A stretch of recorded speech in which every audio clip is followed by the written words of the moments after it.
जहाँ जिसन तहाँ तेसन ना करे तो मरद कैसा कोई कंट्रोवर्सी पूछो ना यार। खेसारी ने रिकॉर्ड को बंद करके गाना देखे, धजिया उड़ाता है। खेसारी सबसे बड़ा स्टार है, राइट ना? आप जिनके लिए बोल रहे हैं वो मेरे बड़े भाई थे, बड़े भाई हैं और बड़े भाई हैं। उनकी गायकी देख कर मैं बड़ा हुआ। पहले मुझे लोग लौंडा समझते थे, आप लोगों के दिमाग में आजकल के जनरेशन में गे समझते हैं, और आज मुझे लगता है कि भोजपुरी इंडस्ट्री में दुनिया यही कहती है कि इससे बड़ा मर्द कोई नहीं।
लोग भूल जाते हैं।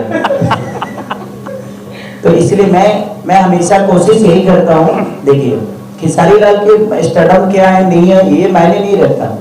सामने वाला कलाकार को अगर मैं अपने स्टारडम के साथ काम करूंगा तो शायद काम मेरा ही खराब होता है। इसीलिए मैं कभी भी जीवन में जो भी आर्टिस्ट होता है वो कम वर्क करे या ज्यादा करे, कोशिश यही करता हूँ कि वो मेरे दोस्त की तरह रहे। और इसीलिए मैं उसको पहले फ्री करता हूँ, बातें करता हूँ, हंसी मस्ती करता हूँ, ताकि उसको ये ना लगे कि खेसारी, इसके दिमाग में ये लगना चाहिए कि दिस इज चिरकुट।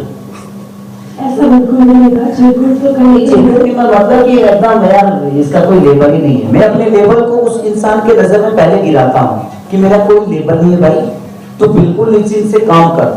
लेवल जो होगा वो पर्दे पे हो सकता है क्या नहीं, बट मैं उसके नजर में पहले अपने लेवल को गिराता हूँ, उसके बाद उसके साथ काम करता हूँ। सर में एटीट्यूड नहीं है, दैट सर बताना चाहते हैं। सर एटीट्यूड नहीं लाने के स्टार कि मेरे पास बहुत ज्यादा फैन फॉलोइंग है, मेरे आगे पीछे लड़कियां घूमती हैं, लड़कियां कहाँ नहीं, यही तो प्रॉब्लम है मेरे में। मुझे इतने व्यूज आते हैं, मेरे लिए कमाते हैं, सर के लिए इतने व्यूज आते हैं कि वो खुश रहते हैं। इसकी सारी सर को बोलिए, उनके बहुत बड़े फैन हैं।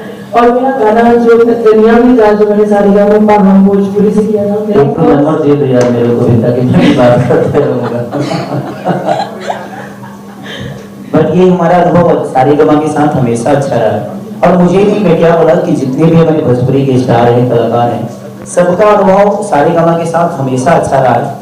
क्योंकि ये अपने कलाकार को कलाकार की तरह नहीं, बेटे की तरह संभालते हैं। जैसे हमारे विक्रम सर, जो कि मैं जब उनसे बात करता हूँ तो मुझे नहीं लगता है कि मैं एमडी से बात कर रहा हूँ। उनसे लगता है कि बड़े भाई और छोटे भाई वाला एक रिलेशनशिप है मेरा उनके अंदर। और मैं जितने लोगों के साथ काम करता हूँ परिवार समझ के ही काम करता हूँ। रीजन कि मैं अगर स्टार्टअप के हिसाब से काम करूंगा तो शायद ना वो मुझे अच्छे से जज कर पाएगी और ना ही मैं उनको कर पाऊंगा। तो हर इंसान को मैं, जितने भी हमारे कलाकार जो मेरे भाई हैं, बहनें हैं, जो मेरे दोस्त हैं, सबसे मैं यही बोलूंगा कि जिंदगी में एटीट्यूड को अपने पर्दे पे रखना, लेकिन अपने एटीट्यूड को, अच्छे नेचर को दुनिया के सामने रखना, एटीट्यूड के साथ काम करना, बट जिंदगी को एटीट्यूड के साथ मत जीना। रीजन की एटीट्यूड आपके काम में होगी ना तो दुनिया आपको पसंद करेगी, लेकिन एटीट्यूड अगर आपके नेचर में होगा तो शायद आपके अपने परिवार भी आपको छोड़ देगा। इसीलिए जिंदगी में हमेशा एटीट्यूड अपने काम में रखिए। तो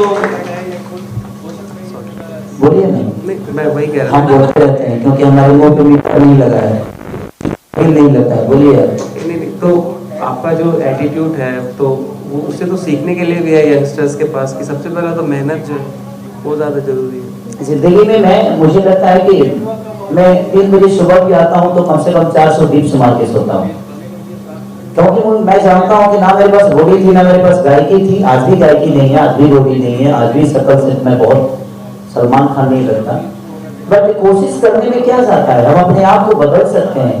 पहले मुझे लोग लौंडा समझते थे, आप लोगों के दिमाग में आजकल के जनरेशन में गे समझते हैं लोग, क्योंकि मैं साड़ी पहन के पहली बार मेरी जब एंट्री हुई थी इस दुनिया में, तो मैं साड़ी पहन के पहली बार एंटर किया था। एक गाना था मेरा चुसा था देवरा चुसा था, उस समय मेरी एज थी 16-17 साल की। तो लोगों के दिमाग में, इंडस्ट्री के दिमाग में यही था कि ये लड़का नॉर्मल नहीं है, ये मर्द है ही नहीं।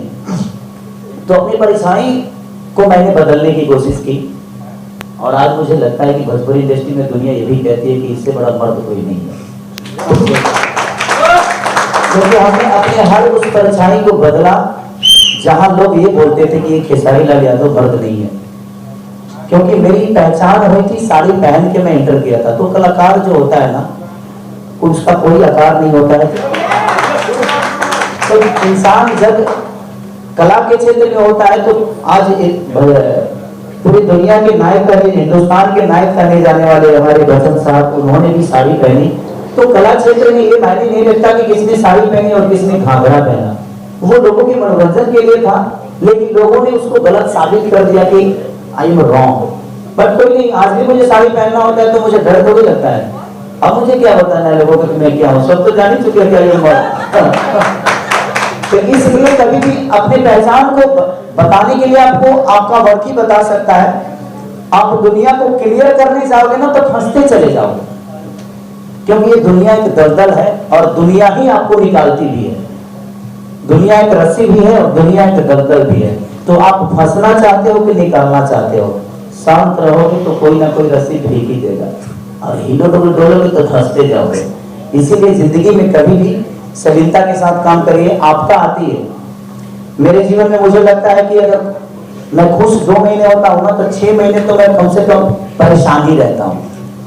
तो जो गाड़ी आगे चलती है ना, सबसे ज्यादा रिस्क उसी को होता है। जो सवारियों को लेकर चलता है उस ड्राइवर पे कितना रिस्क होता है, क्योंकि सारी सवारियों को मंजिल तक पहुंचाना है। और मैं एक कंपनी के लिए नहीं, करीब करीब मुझे लगता है कि 70 कंपनियों के लिए काम करता हूँ, और वो 70 कंपनी सारे गमा नहीं है। कुछ लोग ऐसे भी हैं कि अपना खेत बेच कर कंपनी खड़ा किए, और मैं कोशिश यही करता हूं कि वो भी एक दिन सारे गमा के बगल में बैठेंगे। आप भी सारे गमा बन सकते हैं। सारे गमा आसमान से नहीं, लेकिन हाँ, आज सारे गमा अपने आप को सारे गमा समझता ही नहीं। आज भी जमीन पे रह के कलाकारों का सम्मान करके कलाकारों के लिए क्या कर दें। मुझे इतनी अच्छी व्यवस्था, भाई सच पूछिए तो मैं माइक पे बोल रहा हूँ, कितने लोगों को बुरा भी लगेगा, इतना अच्छा व्यवस्था हमको सिनेमा में भी नहीं मिलता है यार। जैसे इतना स्वीट रूम होगा, मैं तो स्वीट रूम में इनका ही मैं रहता हूँ, बाकी तो हमारे चटाइयों पर सुता जाऊँ। एक सिनेमा था, मैं गया था यूपी में करने, सर बारात घर में सो के 15 दिन काम किया, क्योंकि मेरे नेचर में है कि मैं वहाँ काम करने गया हूँ। मैं रहा हूँ स्वीट रूम में, ये दुनिया देखने नहीं आई। मैं काम कितना अच्छा किया हूँ ये दुनिया देखने आएगी। तो मैं उस चीजों पे ज्यादा फोकस नहीं करता, क्योंकि वो पर्दे के पीछे की चीज है। लेकिन जब भी बद्री साहब मुझे बिजनेस क्लास का टिकट भी देते हैं, बोलना पड़ता है, और बोलता है आदमी की तरह दिए दिखते लीजिएगा, 2-4 हजार ज्यादा लगता है, क्या फर्क पड़ता है, वो काट लीजिएगा मेरे हिसाब में से। लेकिन काटते नहीं है, ब्राह्मण कुल है, और ब्राह्मण कुल के हर आदमी को मैं सम्मान करता हूँ, क्योंकि मैं शिष्य भी ब्राह्मण का ही। तो कहीं ना कहीं इनके लिए मेरे मन में हमेशा एक सम्मान और एक बड़े भाई की तरह। मैं कलाकार बाद में हूँ, पहले इनका छोटा भाई हूँ, तो जब भी मिलता हूँ तो पैर छूता हूँ इनका। ये क्या है नहीं पता मुझे, बट एक ब्राह्मण कुल के इंसान है, इसीलिए मैं इनका पैर छू के प्रणाम करता हूँ, तो मुझे ऊर्जा मिलती है कि नहीं मैं आशीर्वाद दे रहा हूँ। तो जिंदगी में कभी भी वो किस जाति से कौन आता है ये मायने मत रखिएगा। अगर वो आपसे बड़ा है तो उसका पैर जरूर छुइएगा। जानते हैं किसके हाथ में आपका कीर्तिमान लिखा है, किसी को पता नहीं। तो झुकने से बहुत कुछ मिलता है, अकड़ने से सिर्फ मौत मिलती है। तो कोशिश करिए कि झुक के अपने जीवन को बड़ा करिए, अपने माँ बाप का सम्मान करिए, अपने बड़ों का कद्र करिए। उससे बेहतर जीवन जीने का कोई जरिया नहीं है और उससे बड़ा हथियार कोई नहीं है। अगर 10 लोग आपको जानेंगे तो वही 10 20 को जलाएंगे, वही 20 30 को जलाएंगे, और ऐसे ही दुनिया में आप एक मिसाल कायम कर जाओगे। और दुनिया का सबसे बड़ा तरीका एक ही है कि खुद को बस डाउन टू अर्थ रखो। ये दुनिया का सबसे बड़ा हथियार है। Thank you. क्या बहुत जबरदस्त। खेसारी जी, इतनी सारी बातें हो गई, पर सबसे पहले ये गाना हो जाए बंधु 3 दिन। कहाँ रख लो, सुन लेने को क्या तुम लाइव सुनना है। तो हीरोइनिया ना गाड़ी लेना नहीं कर गाला ठीक नहीं खेले। बंधु 3 दिन तेरे बाड़ी के गलम देखा फिल्म ना, बंधु 3 दिन कितने आता है, इससे ज्यादा ना।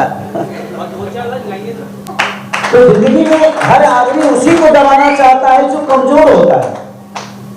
सारे गमा भी तो डील में नहीं है, ये भी तो एक कंपनी है। वेब भी डील में नहीं है, वो भी एक कंपनी है।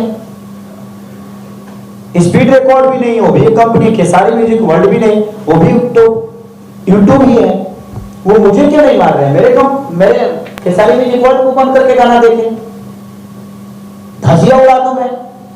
बद्री भैया से एक सवाल होगा। बद्री भैया, आपके चैनल पे सारे गाने आते हैं, सब सुपरस्टार के गाने बड़े चलते हैं, बहुत सुपरस्टार है दोनों लोग। आपकी नजर में कौन सुपरस्टार है? क्योंकि ये सवाल यूट्यूब पे बहुत चलने वाला है। क्या तो बात है। आपकी नजर में कौन सबसे बड़ा सुपरस्टार है आपकी नजर में? तो सबसे जैसे कि बहुत जबरदस्त क्वेश्चन पूछा आपने, थैंक यू सो मच। ये देखिए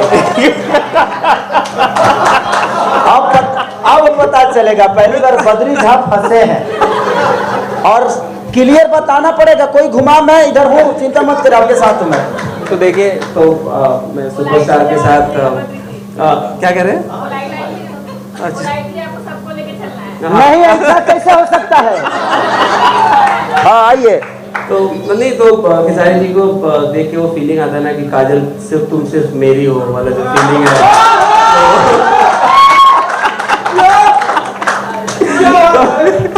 अच्छा, मुझे देखकर इनको ये फीलिंग आती है कि काजल सिर्फ तुम मेरी हो। तो मेरी वाली कौन सी थी? वो पता, वो भी तो डिस्कशन का मोड है वो, फिर कभी वो जवाब उनका जवाब दीजिए आप। हाँ, तो यही देखिए, सुपरस्टार है खेसारी जी, जबरदस्त सुपरस्टार है। उनका जो फैन फॉलोइंग है, मतलब चैनल पे पहला गाना उन्होंने दिया मुझे, और सफर 0 से शुरू किया था हमने, आज 8 मिलियन पे है हम लोग। तो ये सफर तो हम लोग कह तो रहा हूँ कि चैनल पे पहला गाना जो ट्रेंड किया वो जय जय श्री शंकर खेसारी जी का था। खेसारी भैया, एक सवाल है। आप ये थोड़ा सवाल कंट्रोवर्शियल आपने जवाब दिया। अच्छा, आपको मिल ले रहा है क्या कंट्रोवर्सी? ओके। मैंने आप बोलना चाहते हैं कि खेसारी सबसे बड़ा स्टार है, राइट ना? यस। बट मैं आपको बता दूं कि मैं कोई स्टार नहीं हूं। आप जिनके लिए बोल रहे हैं वो मेरे बड़े भाई थे, बड़े भाई हैं और बड़े भाई रहेंगे। भैया, उनकी गायकी देखकर मैं बड़ा हुआ हूँ। मेरी एज बहुत छोटी है, उनसे मैं कम से कम 6 से 7 साल छोटा हूँ। तो अगर मैं अपने बड़ों का सम्मान नहीं करूंगा तो मुझे नहीं लगता कि मेरा कोई सम्मान करेगा। बहुत बड़ी बात बोला आपने। और वो बड़े थे, बड़े हैं, बड़े रहेंगे। और कोई सवाल है किसी का? पब्लिक में से भी कोई कंट्रोवर्सी पूछो ना यार। Okay, thank you so much.